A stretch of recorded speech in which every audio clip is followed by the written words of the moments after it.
السميع العليم من الشيطان الرجيم. بسم الله الرحمن الرحيم. صلى الله عليك يا سيدي ويا مولاي يا رسول الله. صلى الله عليك وعلى آل بيتك المظلومين.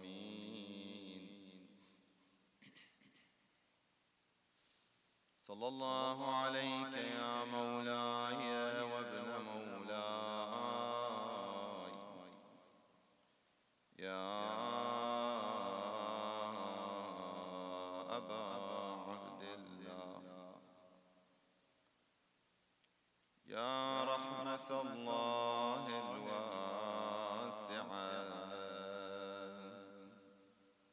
ويا باب نجاة الأمة، يا عبرة كل مؤمن ومؤمنة غريب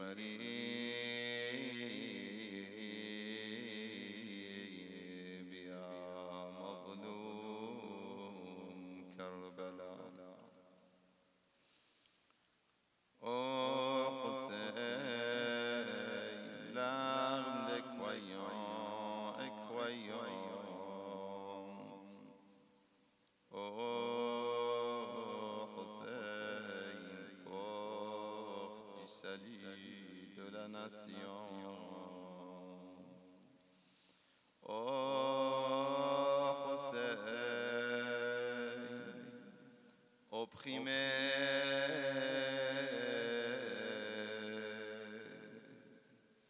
étranger,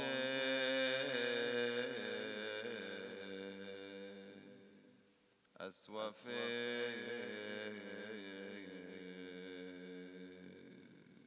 سيدي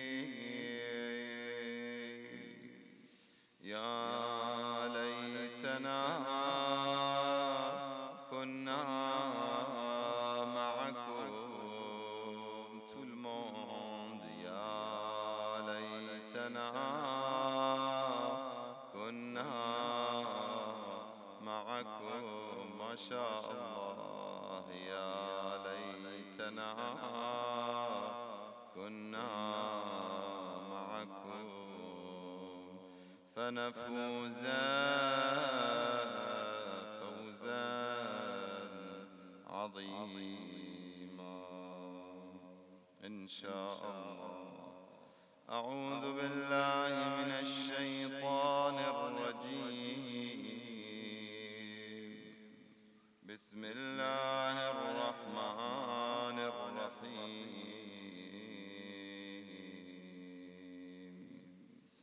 أم حسبت أن أصحاب الكهف والرقيم كانوا من آياتنا عجبا. Penses-tu que les gens de la caverne et d'Ar-Raqim ont constitué une chose extraordinaire d'entre nos prodiges? Décorez notre majlis avec salat ala Muhammad wa ali Muhammad.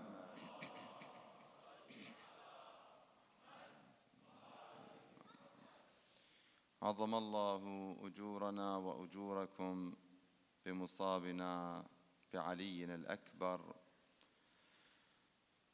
Nos sincères condoléances à notre prophète sallallahu alayhi wa alihi wa sallam ce soir pour le martyre de Ali al-Akbar qui ressemblait le plus à notre prophète sallallahu alayhi wa alihi wa sallam.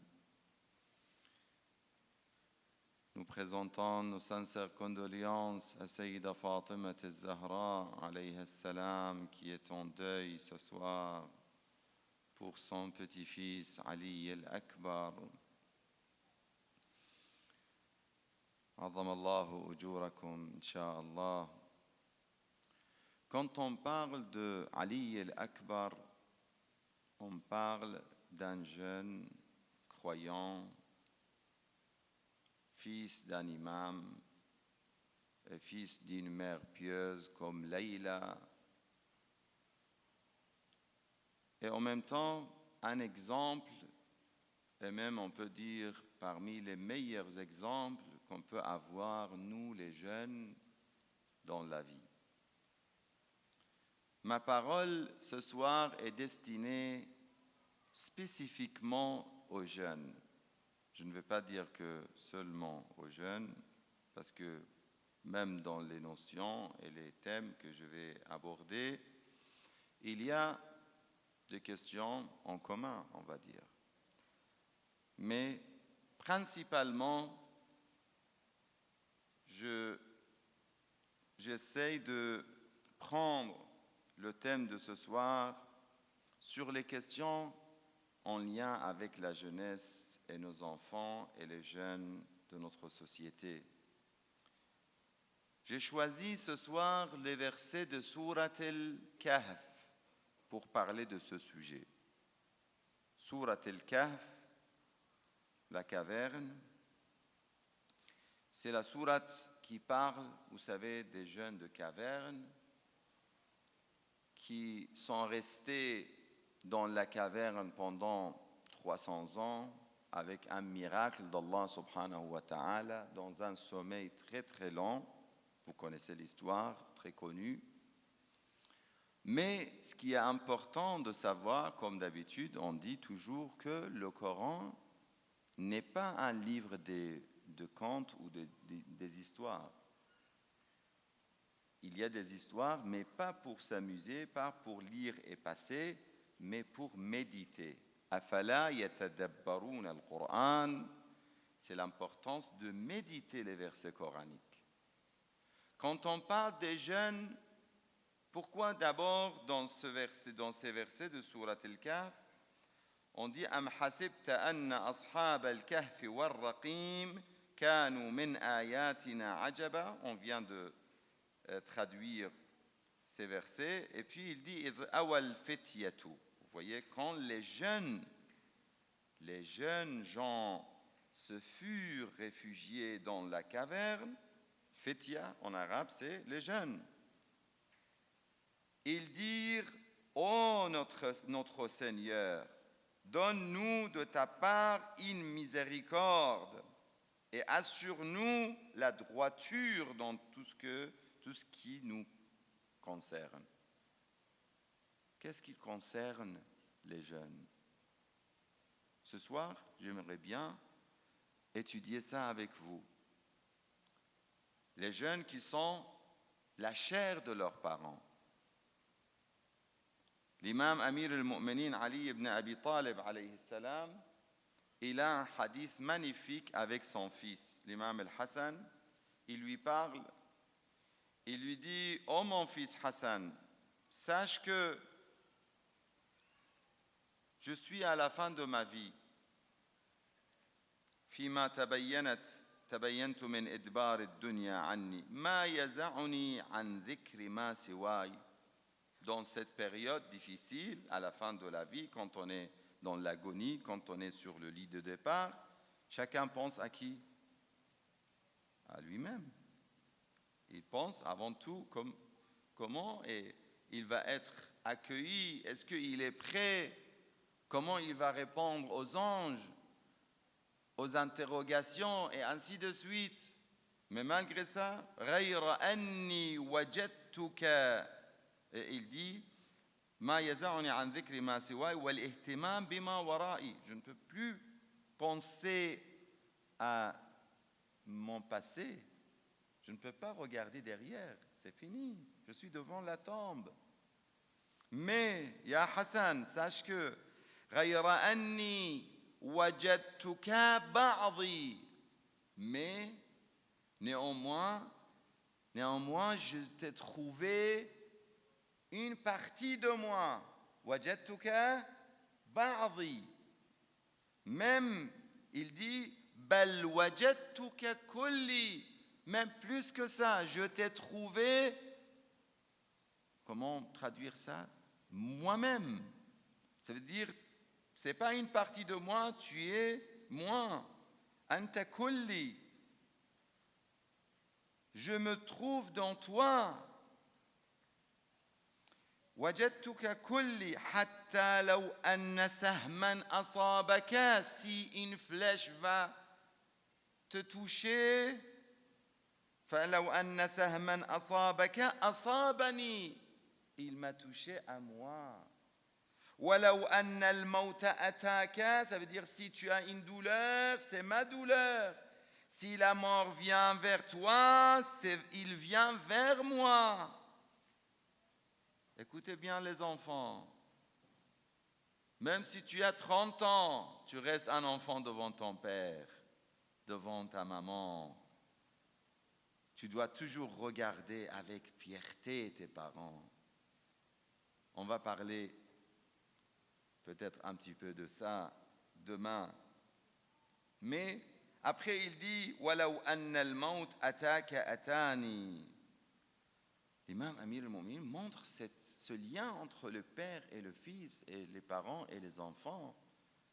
L'imam Sadiq alayhi salam dit أَوْلَادُنَا أَبْنَاؤُنَا أَكْبَادُنَا. أَوْلَادُنَا, nos enfants sont comme notre chair. Akbad, c'est de kabed, c'est le foie. Mais on peut traduire en français, je pense, plutôt une chair. C'est la chair de la personne. أولادنا أكبادنا يمشون على الأرض, qui marche par terre. Imaginez quand vous regardez votre bébé qui marche. Les parents savent très bien. Les enfants qui n'ont pas encore des enfants, peut-être ils ne peuvent pas le sentir. Mais les parents, quand ils regardent le bébé qui marche par terre, ils sentent que comme s'il est en train de son cœur qui marche par terre. N'est-ce pas les parents? Même quand il grandit, un enfant, il reste enfant dans l'œil de leurs parents. Yamshuna ala al-ard.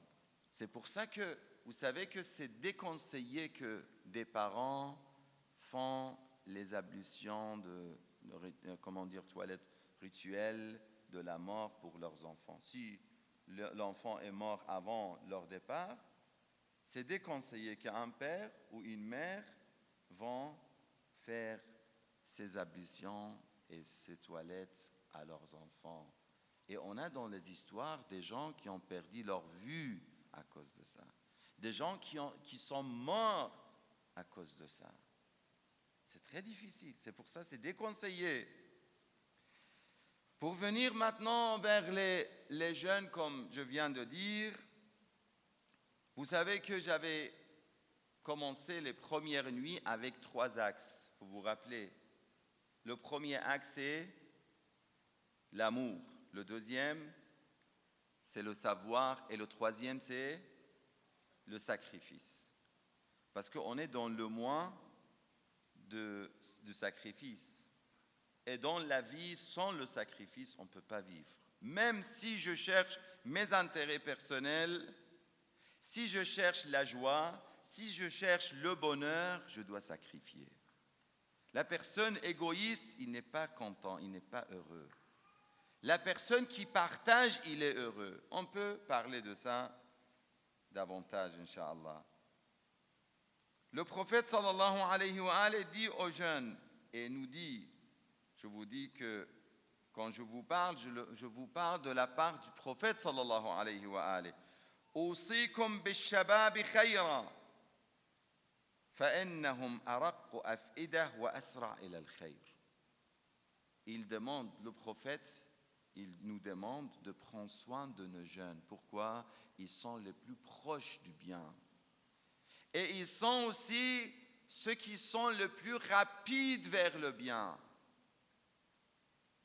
Ils ont l'énergie, ils ont la force, ils ont la vie, ils ont la motivation, ils ont les ambitions, ils ont les rêves, Il faut suivre tout ça, il faut bien regarder et sentir les rêves de nos enfants. Mais aussi, je parle, ce soir, on va dire directement aux enfants, quels sont vos défis, mes enfants? Mes enfants ou mes petits frères, ça dépend. Quels sont vos défis? Chacun a des défis dans la vie. Mais il y a des défis qui sont en commun entre tous les jeunes et qui sont très sensibles, ces défis. Parmi les défis, on voit le premier, c'est le temps vide. On appelle ça des fois le temps libre, n'est-ce pas? Mais c'est plutôt le temps vide. Comment je peux, après le temps libre, parce que c'est positif, et le temps vide, vous me corrigez sinon, le temps vide, c'est un peu négatif. Le temps libre, c'est positif. C'est bien d'avoir de temps libre, mais de temps libre pour des choses importantes. Mais ce n'est pas bien d'avoir de temps vide. Si j'ai de temps vide, ça veut dire j'ai un problème. Je suis en danger, surtout le jeune. Déjà, sans parler de la religion, beaucoup de jeunes, à cause de ce temps vide, ils ont des problèmes psychologiques. Je ne vous parle pas de vous, mais je parle des gens dans certains pays qu'ils ont l'argent, ils ont le temps vide et ils n'ont pas de projet, d'activité importante. C'est pour ça qu'on leur dit, faites du sport. Et c'est important. Je vous invite à faire du sport, les jeunes. C'est très important. Hier même, on a cité la citation du prophète sallallahu alayhi wa sallam qui invite les jeunes pour faire du sport. Mais quand vous faites du sport pour votre corps, c'est du sport physique, mais aussi vous avez besoin du sport scientifique.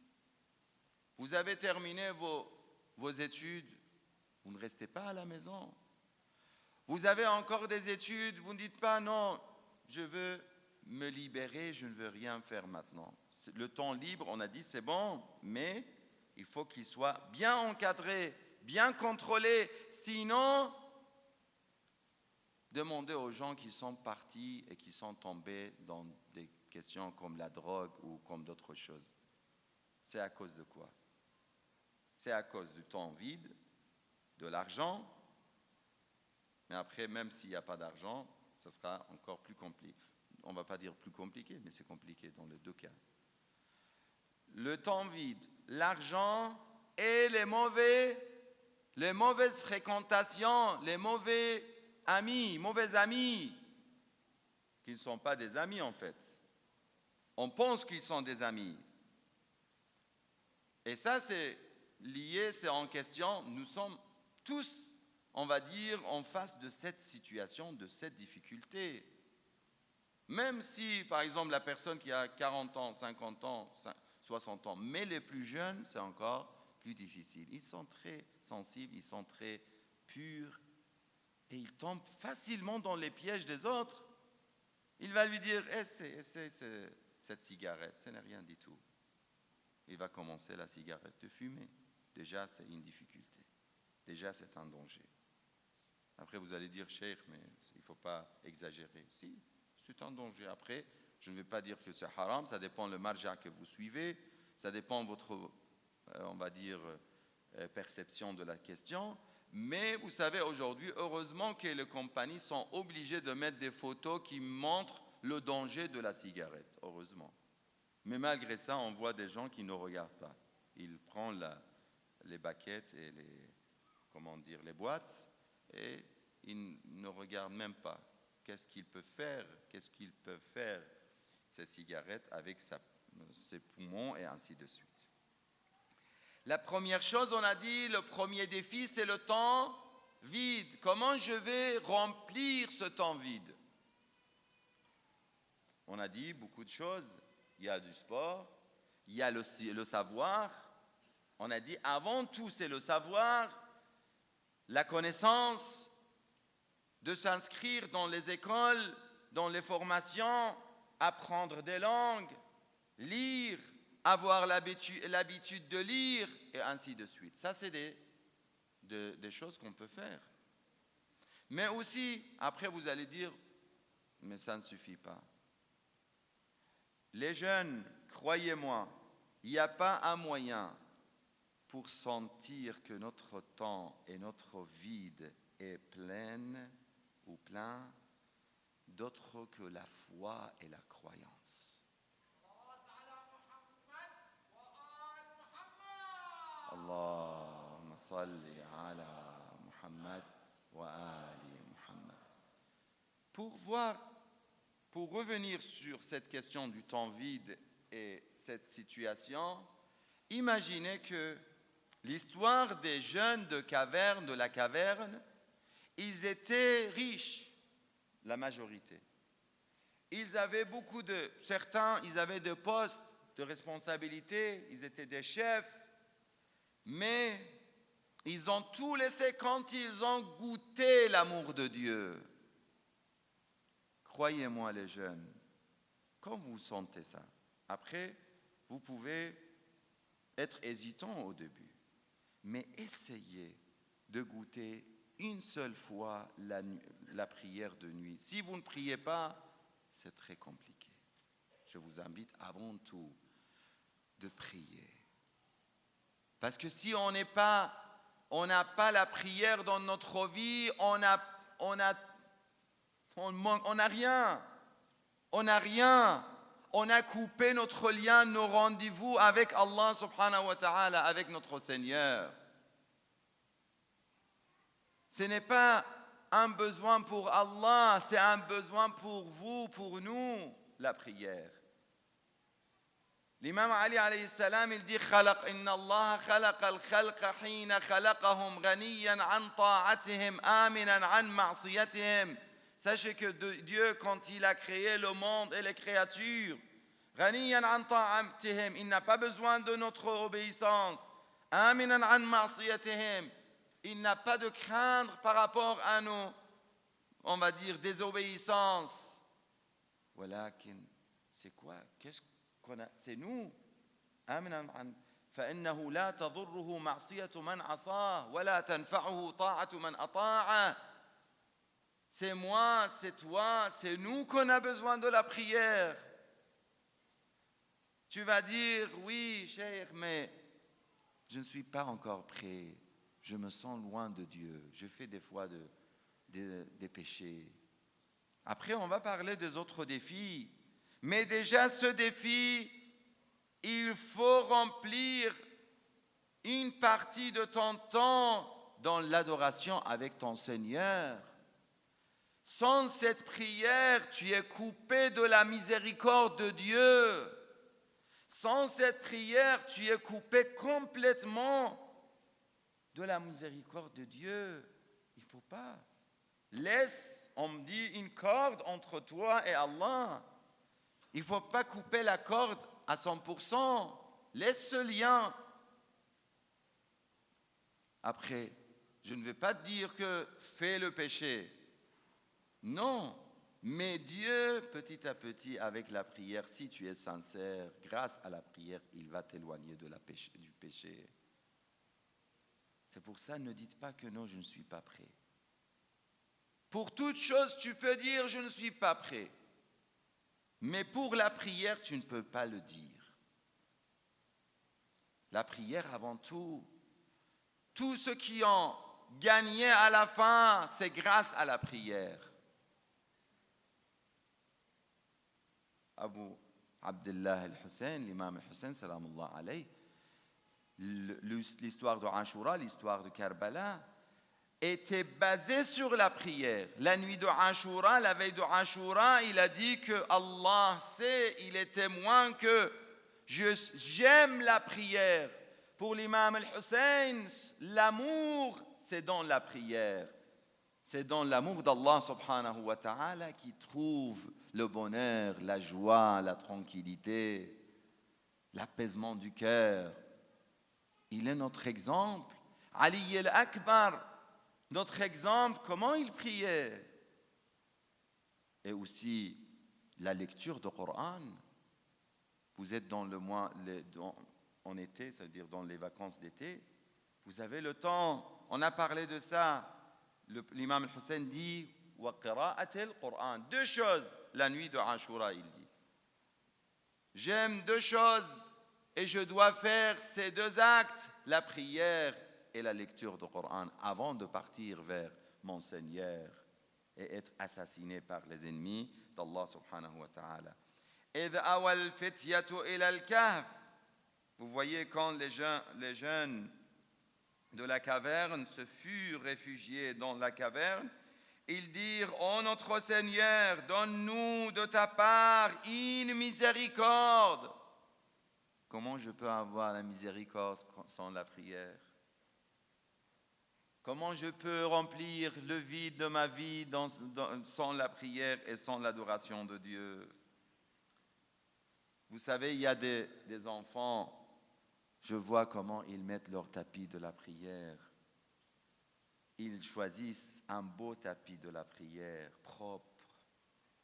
Ils mettent leur turbat al-Imam al-Hussein avec une passion incroyable. Ils s'assoient sur le tapis. Ils se préparent. Ils pensent comment ils vont rencontrer leur Seigneur dans la prière, comme faisait le prophète. Avant l'heure de la prière, avant l'adhan, il s'asseyait en attendant l'appel de la prière. Et quand l'heure de la prière arrivait, qu'est-ce qu'il disait le prophète? Vous connaissez la phrase du prophète? Qu'est-ce qu'il disait? Arihna ya Bilal.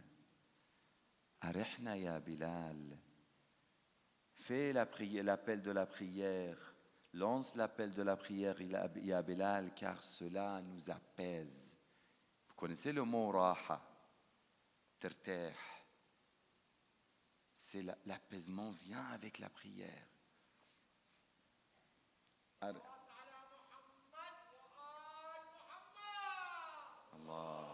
salli ala Muhammad. Puis il dit: Atina min ladunka rahma wa hayyi lana min amrina rashada. Et assure-nous la droiture dans tout ce qui nous concerne. On a dit ce qui concerne les jeunes. La deuxième chose que je dois parler ce soir, c'est les amis. Et la troisième chose, c'est la relation avec les filles et les femmes, pour les jeunes. Vous voyez, c'est les trois choses, on va dire, importantes qu'on doit évoquer par rapport aux défis de nos enfants et les jeunes en général. Quand on parle des amis, je ne vous demande pas, les jeunes, de changer les amis. Mais subhanallah, des fois, Dieu fait les choses. Des fois, Dieu t'ouvre les yeux pour voir que ce n'est pas la personne devant toi, ce n'est pas un bon ami. Tu dois être très content. Si Allah subhanahu wa ta'ala demande à Allah par la prière, par l'adoration, de te donner de bons amis, parce que les bons amis sont le trésor de cette vie. Un bon ami peut t'amener au paradis et un mauvais ami peut t'amener à l'enfer très facilement. C'est le Coran qui parle de ça. Le Coran dit que une personne, le jour de jugement, va dire: Ya Allah, ce n'était pas ma faute, c'est la faute de mon ami qui m'a amené vers ce chemin. On va lui dire que toi et ton ami, vous les deux, vous êtes fautifs. Tu ne peux pas maintenant demander l'excuse ou demander le pardon par ses excuses. Tu pouvais laisser cet ami qui était sur le mauvais chemin. Après, comment tu peux savoir si c'est un bon ami? Parce que c'est difficile aussi de laisser les amis. C'est difficile. On a l'imam Amir al-Mu'minin qui dit que c'est important d'avoir et de gagner des amis et de ne pas les perdre. Si j'ai un ami, Est-ce que je dois le laisser tout de suite parce qu'il a fait une erreur? Non, on n'a pas demandé ça. L'imam Zayn al-Abidin alayhi salam. Écoutez bien ce hadith très important de l'imam Zayn al-Abidin alayhi salam, qui résume l'histoire de l'amitié pour savoir si tu dois prendre cette personne comme ami ou non. Après, tu peux l'aider, tu peux le conseiller, tu peux encore être fidèle jusqu'au bout, jusqu'à ce qu'il change ses habitudes. S'il veut toujours parler mal derrière les autres amis, tu dis non, on est des amis, je n'accepte pas de faire la médisance et de parler derrière les gens. Si, par rapport à la religion, il essaie toujours de m'éloigner de la religion, je lui dis non. Même les parents, je ne peux pas accepter. Les parents que je dois respecter, je ne peux pas les laisser changer ma religion. Comment je peux être influencé par mes amis pour être faible dans ma religion? L'imam Zayn al-Abidin, c'est l'imam al-Sadiq qui raconte cette histoire. Il dit que mon père, l'imam al-Baqir, l'imam al-Baqir, c'est le père de l'imam al-Sadiq, alayhi salam. Il dit que mon père, l'imam al-Baqir, alayhi salam, quand il était enfant, il a reçu les enseignements de l'imam al-Sajjad, Ali ibn al-Hussein, Zayn al-Abidin, alayhi salam. Qui est l'imam Zayn al-Abidin?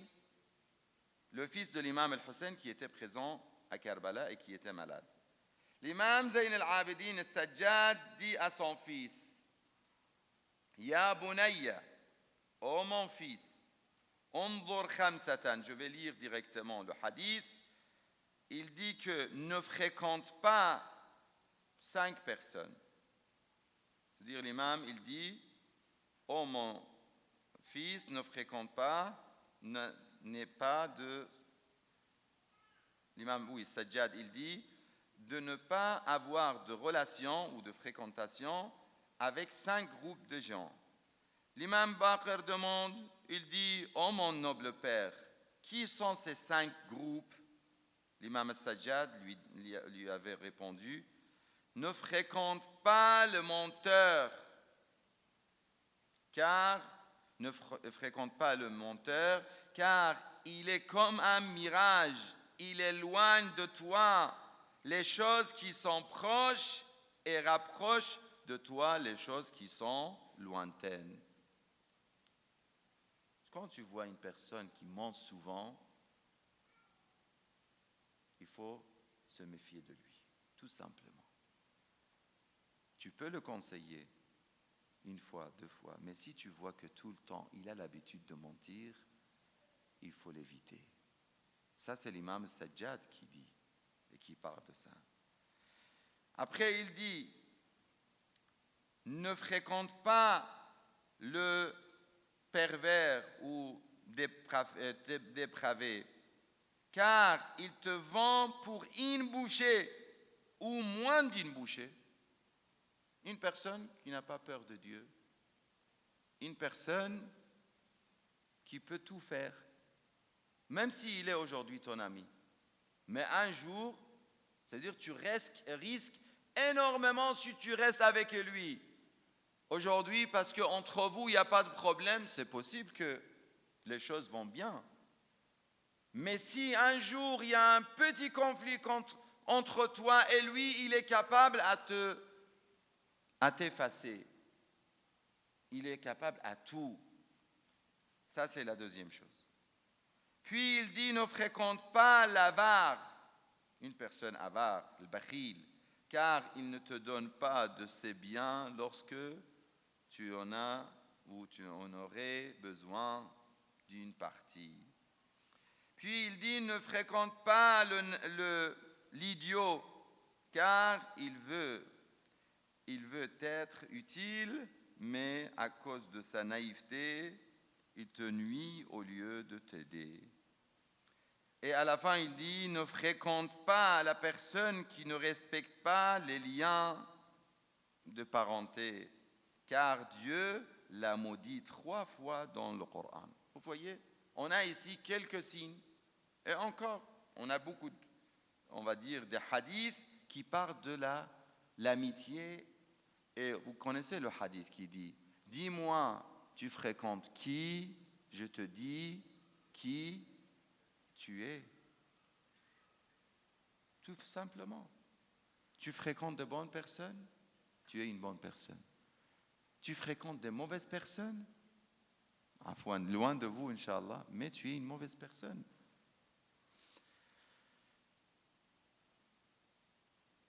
On va partir ce soir vers Karbala. Avant de partir, juste je termine ce verset qui est très joli, verset, très beau verset qui parle de jeûne. Vous allez aimer ça, les jeunes. Ce verset dans Surat Al-Kahf, Allah dit « Nahnu naqussu alayka naba'ahum bil-haq. Innahum fityatun amanu bi-rabbihim wa zidnahum huda. » Nous allons te raconter leur récit en toute vérité, Ya Rasulallah. Ce sont des jeunes gens qui croyaient en leur Seigneur et nous leur avons accordé les plus grands moyens de se diriger dans la bonne voie. C'est beau, non? Inch'Allah, que le verset soit considéré un chemin et une lumière pour nous tous dans la vie. L'imam Sayyid al-Shuhada Abi Abdullah al-Hussein, salawatullah wa salamuhu alayhi, il voit les compagnons, tous les compagnons martyrs devant lui. Il restait seulement les jeunes de Bani Hashim, de la famille du prophète sallallahu alayhi wa alihi wa sallam. Ils se mirent en avant. Ils étaient 18. Celui qui se présenta en premier devant l'imam al-Hussein alayhi salam était son propre fils Ali al-Akbar, celui qui ressemblait le plus au messager d'Allah subhanahu wa ta'ala. Ya Allah, quelle difficulté de voir notre fils, une telle personne, un tel fils comme Ali al-Akbar, celui qui ressemblait le plus au messager d'Allah, l'enfant plein de piété, le beau jeune homme tel la rose. Il ne dépassait pas les 20 ans, plein de la majesté de son grand-père, Rasulullah sallallahu alayhi wa alihi. Il porta son armure et prit son sabre. Il se mit devant son père, l'imam al-Hussein, et ne disait mot, mais son allure exprimait son envie d'affronter les ennemis d'Allah. L'imam al-Hussein le regarda comment avec le regard plein de tristesse. Qu'Allah garde vos enfants, Inch'Allah. Ali al-Akbar représentait ce qui est plus cher pour un homme sur terre. Il incarnait le plus sublime, le plus cher souvenir pour les croyants. L'image du messager d'Allah, tout dans ses traits, sa voix, son éthique et sa piété évoquait Rasulullah. Hussein il leva ses bras au ciel et dit avec tristesse et douleur: mon Dieu, sois témoin contre celui qui va se battre contre eux et celui qui ressemble le plus à ton messager. en apparence, en morale et en parole. Si ton prophète venait à nous manquer, nous le regardions pour apaiser notre cœur. L'imam se tourna vers le ciel et fit l'invocation d'un cœur brisé. Puis il se tourna vers son cher fils et lui dit: Ilayya, Ilayya, waladi Ali, vers moi, mon fils Ali. Allahu Akbar. Tout à l'heure, on a dit qu'il s'est déconseillé de préparer la mort d'un jeune si le père et la mère vont perdre leurs enfants. Il faut qu'ils évitent de faire les préparations, les ablutions, les toilettes rituelles. Mais ici, l'imam El-Hussein, il voit comment son fils, il est en train de partir vers les ennemis d'Allah. La narration nous rapporte qu'ils se sont enlacés une heure jusqu'à ce qu'ils se sont évanouis à terre. Wa Husseina, wa Habiba. C'est très difficile quand tu prends ton fils dans tes bras, comment tu es heureux. Mais si tu prends ton fils dans tes bras et tu sais que il va partir sans retour, comment tu vas sentir? Ya wali, ya wali, min tilaqa وعند الوداع. Malheur à moi lors de la rencontre pour les adieux. يبكي لبيا والابو التاع. Il pleure pour son père et son père a le cœur brisé. Wa Husseina wa Aliya. Ya Rasulallah, ceux qui aiment Rasulallah ce soir, vous pouvez sentir c'est Rasulallah qui sera martyrisé ce soir. Après avoir repris connaissance, l'imam El-Hussein lui a dit: Pars mon fils, tu peux partir, pars Habibi. Et dis au revoir, mais d'abord dis au revoir à ta mère Layla, tes tantes et tes sœurs. C'est ici la douleur et le malheur, car les adieux sont définitifs et sans retour. Qu'Allah apaise le cœur de sa mère Layla, de ses tantes, de Sayyida Zaynab, de ses sœurs. Sayyida Zaynab, sa tante, sa mère Layla, Sukaina, sa sœur et toutes les autres sœurs. Ils l'ont entouré, chacune le prit dans ses bras et l'embrassait longuement. Elle l'embrassait aux mains, au front, comme pour faire leurs adieux. Il disait: Oh Ali, aie pitié de notre solitude. L'imam El-Hussein n'a pas supporté cette scène et dit: Laissez-le, ya banat Rasulillah, da'hunna, ya banat Rasulillah. Ô fille de Rasulillah, laissez-le partir. Il voulait monter sur son cheval, mais quelqu'un le tirait en arrière.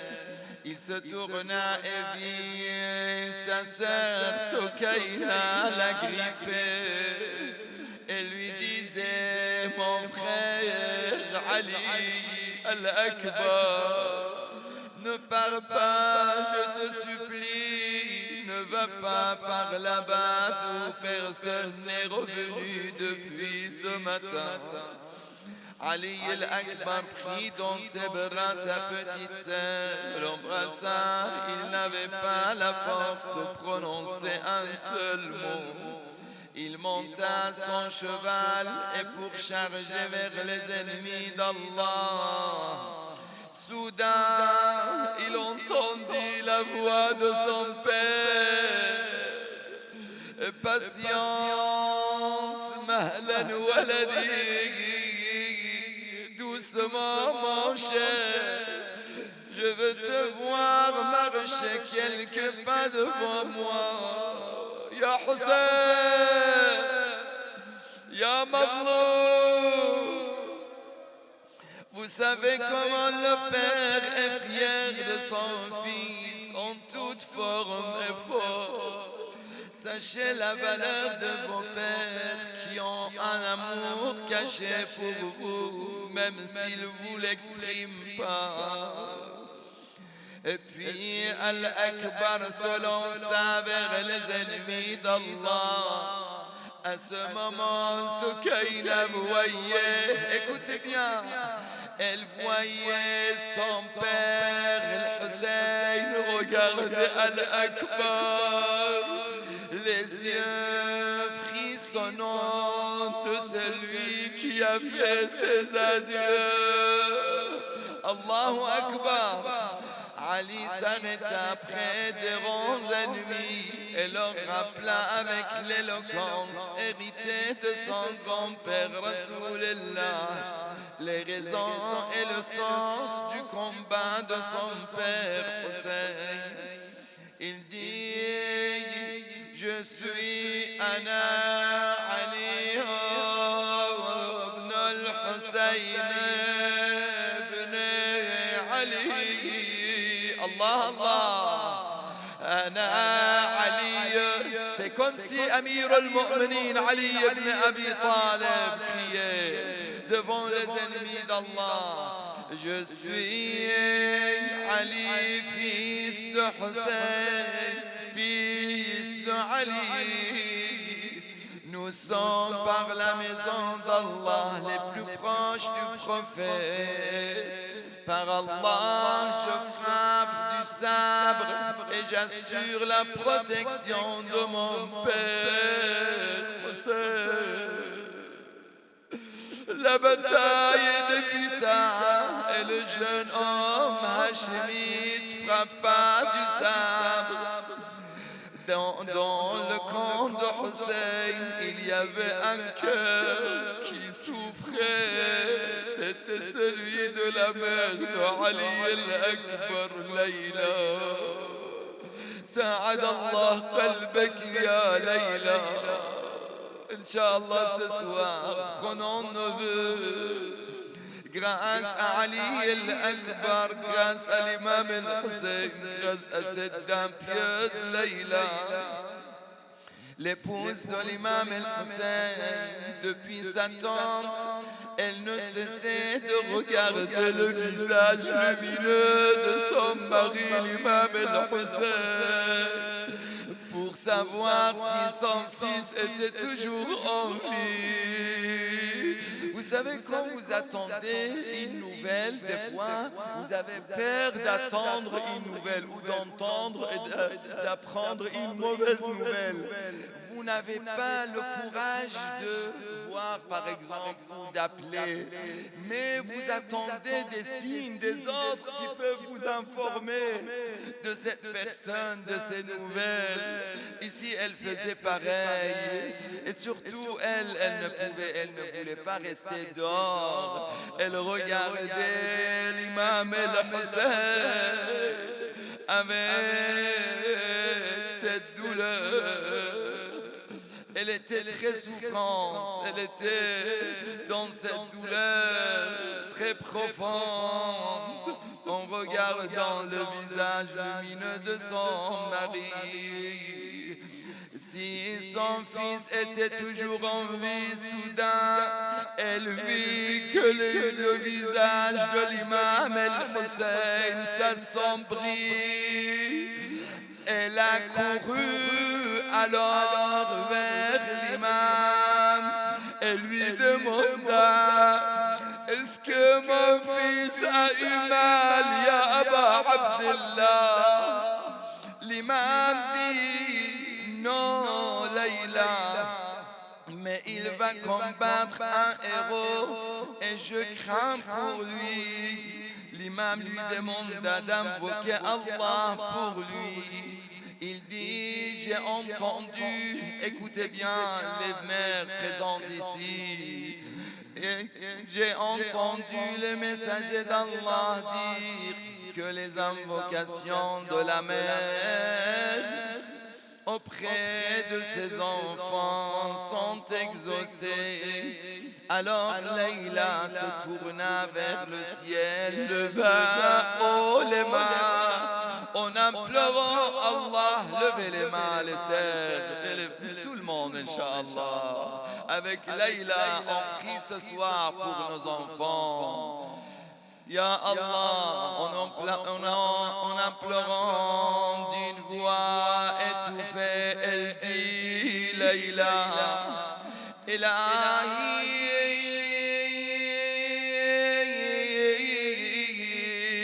بغربة الحسين، بعطش الحسين، بوحدة الحسين. Mon Seigneur, par l'isolement de Hussein, oh Allah, par la soif de Hussein, quelle belle invocation. Oh, celui qui a rendu Youssef à Yaqub, je te veux Ali sain et sauf auprès de moi. Ali el-Akbar, grâce à l'invocation de sa mère et de son père, tua l'ennemi d'Allah. Il revint vers son père en disant: oh, Aba ya Hussein, Abata, العطش قد قتلني وثقل الحديد قد أجهدني. La soif m'a tué mon père. Il sortit sa langue et la montra à son père, la langue desséchée et blessée de la soif. Puis l'imam pleura fortement et mit sa langue dans la bouche de son cher. Allahu Akbar. Savez-vous pourquoi il a fait cela? Ça va vous briser le cœur. Quand Ali el-Akbar a senti la langue de son père, il a compris que son père était plus assoiffé que lui. Wa Husayna, wa Ghariba, wa Atshana. Cela est pour la raison que pendant le 7e jour de Muharram, lors de la dernière distribution de l'eau aux familles, l'imam el-Hussein ainsi que l'Abbas et Sayyida Zaynab ont sacrifié leur part aux enfants. Allahu Akbar. L'imam rassure son fils assoiffé et lui dit: mon cher, comme ta rencontre avec ton grand-père sera rapide, tu boiras cette usra min jaddika Rasulillah, sharbatan la tadma'u ba'daha abada, de sa coupe au bassin d'Al-Kawthar. L'imam lui dit, va mon fils, va auprès de ta mère. Elle se meurt d'inquiétude, elle souhaite encore te voir pour la dernière fois. Il se rendit à la tente et vit sa mère allongée par terre. Il vit sa tête sur les genoux, versa quelques larmes et tomba sur le visage de Laïla. Elle se réveilla, elle embrassa au front et lui dit, Waladi Ali, qu'Allah te rend honoré comme tu m'as fait honneur devant Fatima Zahra alayhi salam. Ya Zahra. Puis elle regarda son fils une dernière fois et lui fit ses adieux. Puis elle invoqua Allah en disant, mon Dieu, donne-moi la force de supporter la séparation de mon maître Hussein et de mon fils Ali el-Akbar. Ali el-Akbar retourna au combat et combattit avec vous. L'imam el-Hussein le vit en étant fier. Voilà le petit-fils de mon père Ali, à qui j'ai donné le prénom de son père, de son grand-père. L'imam el-Hussein avait mis sa main sur sa poitrine comme signe de fierté. Mais soudain, les cris des femmes de tante augmenta quand elles ont vu que l'imam el-Hussein leva sa main de sa poitrine et l'a mis sur sa tête en criant Waladi Ali, Nour Aini Ali. Ali el-Akbar fut touché par une lance dans le dos et frappé d'un coup de sabre sur sa noble tête. Rahim Allah man nada wa aliya wa maghluma. Crie avec l'imam el-Hussein wa aliya wa atshana. L'imam el-Hussein et toutes les femmes criaient Ali el-Akbar. Ali, son turban fut coupé en deux et il se renversa sur le cou de son cheval. Allahu Akbar.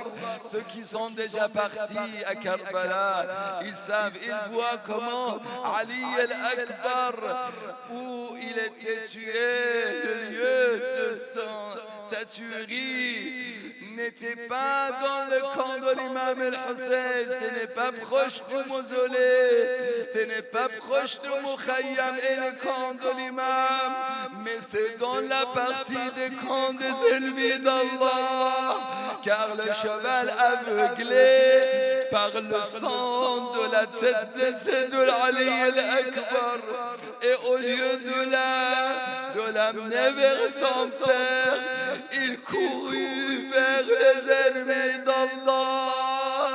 Rahim Allah man nada wa aliya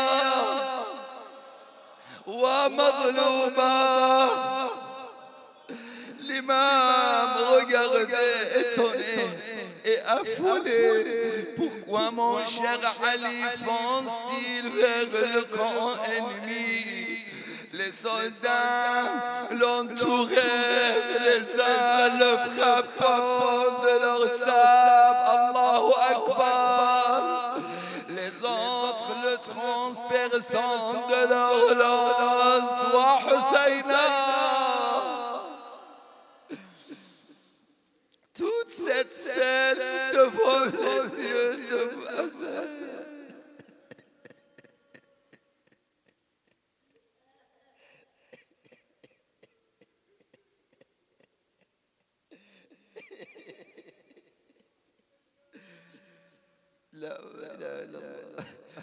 وحسينا وغريبا وسيدا. سيدي أبا عبد الله عظم الله لك الآن. Ce soir, tu peux présenter tes condoléances directement à l'imam al-Hussein.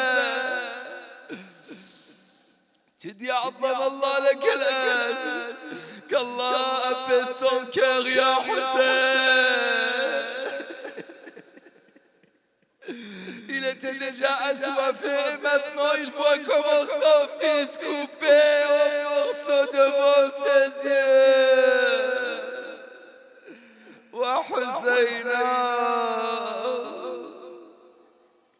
وغريبا حبيبي يا حسين. نور عيني يا حسين. الإمام الحسين ici il a fait ce que Ibrahim al-Khalil alayhi salam n'a pas fait.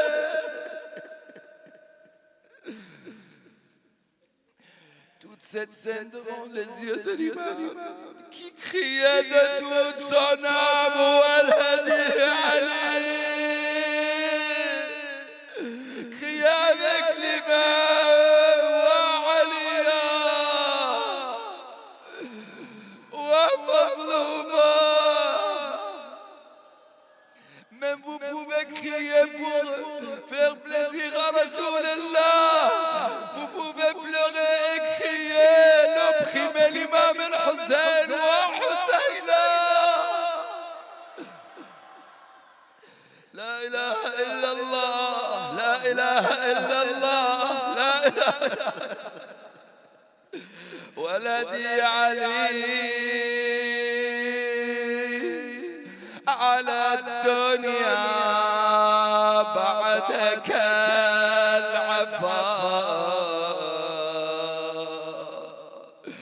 que tu ne dises pas cette phrase, mais quand tu dis cette phrase, c'est très dur. Inch'Allah, Allah t'éloigne de dire cette phrase. Il dit, mon fils Ali,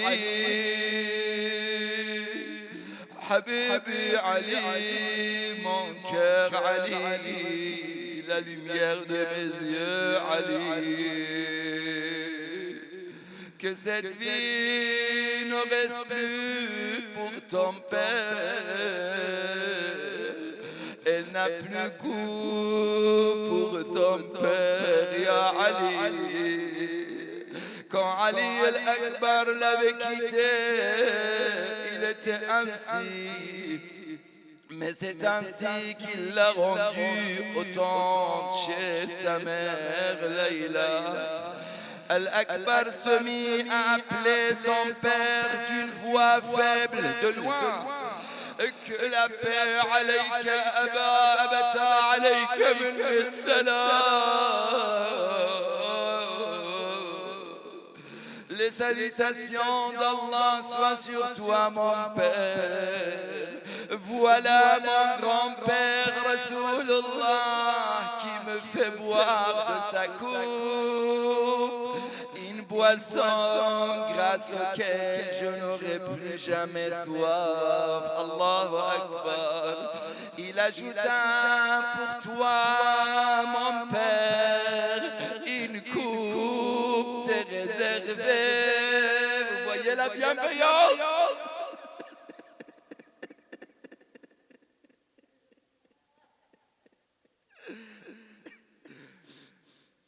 Les soldats l'entourèrent et le tuèrent de leurs sabres, le coupèrent en morceaux. Wa Aliya. L'imam al-Hussein courut vers son fils, trébuchant à chaque pas, à cause de la grande peine qu'il ressentait. Il arriva finalement auprès de son fils et se pencha sur lui. Jour contre jour, et posa ses lèvres contre les siennes en disant Ali, Ali, Ali, Ali. Vous savez comment il aime son père Ali? Il a nommé tous ses enfants Ali. L'imam al-Hussein, il a 3 fils et les 3 Ali. Comme son fils ne répondait pas, Allahu Akbar, il dit Waladi ala dunya ba'daka al-afa. La vie après toi n'a plus de valeur, mon fils.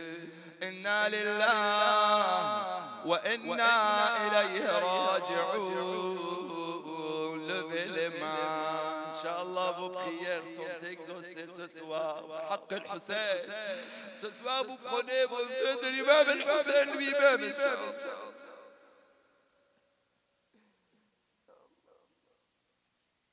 بك العظيم الأعظم الأعز الأجل الأكرم يا الله. بسم الله الرحمن الرحيم. أما يجيب المضطر إذا دعاه ويكشف السوء بالماء. أما يجيب إذا دعاه ويكشف السوء. أما يجيب المضطر إذا دعاه ويكشف السوء. أما يجيب المضطر إذا دعاه ويكشف السوء. أما يجيب المضطر إذا دعاه ويكشف السوء. إلهي يا مجيب المضطر يا الله، يا كاشف السوء يا الله.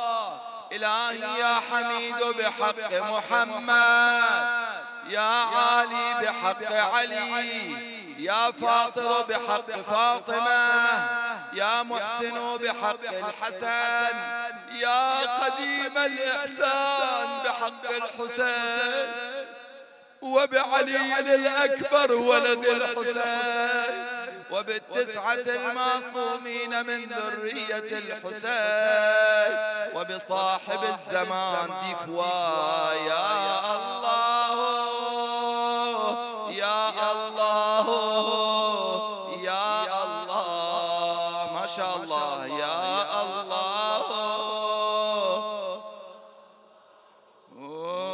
يا الله يا الله يا الله يا الله يا الله يا رحمن يا رحيم. اللهم وفقنا لمرضيك، اللهم جنبنا معاصيك، اللهم شاف مرضانا. Beaucoup de malades qui vous demandent le dua, ne les oubliez pas, Inch'Allah.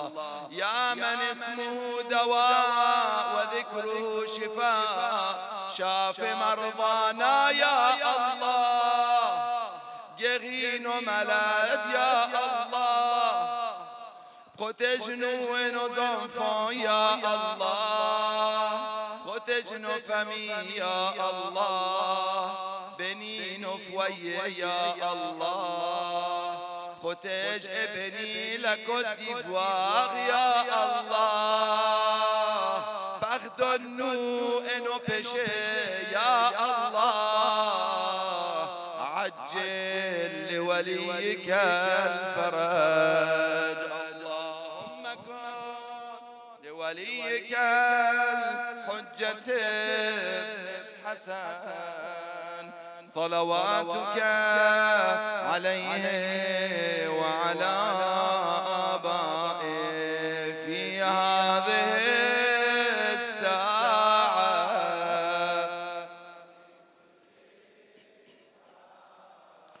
وليا وحافظا وقائدا وناصرا ودليلا وعينا حتى تسكنه أرضك طوعا وتمتعه فيها طويلا برحمتك يا أرحم الراحمين. لبيك يا حسين، لبيك يا حسين، لبيك يا حسين. On va Inch'Allah la monter.